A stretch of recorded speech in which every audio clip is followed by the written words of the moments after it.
আর নবী হলেন 40 বছর বয়সে হুকমি নবী, আর ওই সময় থেকে নিয়ে 63 বছর বয়স পর্যন্ত এই 23 বছর উম্মতের জন্য প্রতিটা নিঃশ্বাসে নিঃশ্বাসে কদমে কদমে তাকে অনুসরণ করা উম্মতের জন্য ফরজ, ওয়াজিবাত, ফরজে আইন।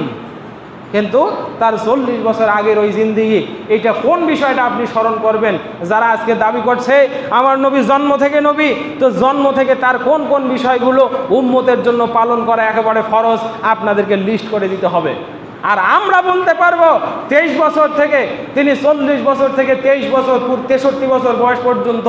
যত কাজ করেছেন, লক্ষ লক্ষ হাদিস এবং কোরআনের আয়াত দ্বারা প্রমাণিত হয় যে আল্লাহ রাসূল সাল্লাল্লাহু আলাইহি সাল্লামের একটা মুখের ভ্যাংসা নিয়েও এই উম্মতের জন্য অনুসরণ করা ফরজ। সম্মানিত ভাইরা, এই জন্য শাইখ আহমদুল্লাহকে আবার তারা শোকজ করতেছে, কি বলে, কেস কাছারি কত কি